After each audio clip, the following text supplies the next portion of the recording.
তোমার পড়ালেখা কি শেষ হইল? হ্যাঁ, প্রায় শেষ। আম্মা, আমরা কি মার্কেট করবো না?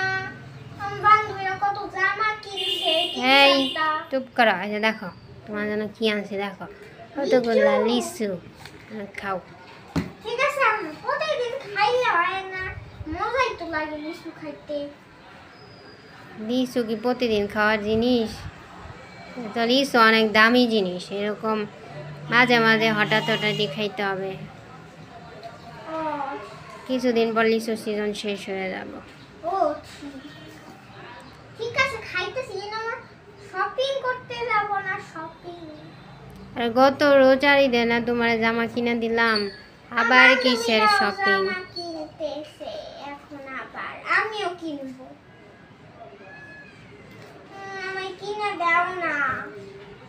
না, পড়ালেখা বাদ দিয়ে এখন কিসের গল্প যে শুরু করলা?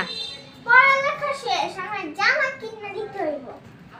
এরকম জামা জামা করো কেন? ভালো করে পড়াশোনা করো, ভালো রেজাল্ট করো, এটা হলো ঠিক। আর গত রোজার ঈদে যে জামা কিনে দিলাম, এগুলো জামা তো পুরাতন হয় নাই, নতুনই আছে। এগুলো পড়তে পড়তে এরকম যে ছিঁড়ে গেছে, পরা যাব না কেমনে করে? না, তা আমার বান্ধবীরাও তো কিনতেছে নতুন জামা, একদম সুন্দর। আবার সেই বান্ধবীর কথা বলো। বান্ধবীর বাবা অনেক টাকা আছে, ধনী মানুষ, সেই জন্য ওরা বেশি বেশি শপিং করে। আমরা তো ধনী মানুষ না, আমরা হলো মধ্যবিত্ত মানুষ। আচ্ছা, মধ্যবিত্ত কি?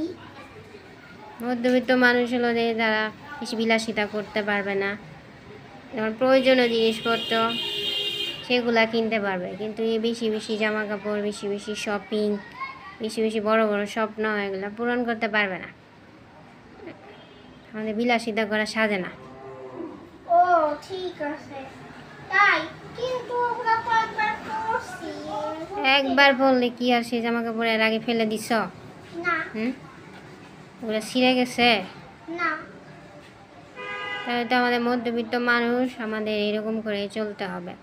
এত নতুন নতুন প্রতিদিন পাওয়া যাব না, আমাদের এত সাধ্য নাই, এত টাকা পয়সাও নাই। ও, ঠিক আছে, তাহলে দরকার নাই। তাহলে লিচুটা কেমনে কিনবো এত টাকা দিয়ে?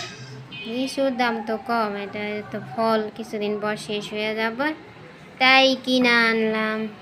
ও, ঠিক আর কি আবার পাশের বাসার বান্ধবী দেখে, স্কুলে বান্ধবী দেখে মন খারাপ করতেছ? আর না, হুম না। তাহলে মন খারাপ না করে ভালো করে পড়ালেখা করো। ঠিক আছে, ঠিক আছে? ঠিক আছে।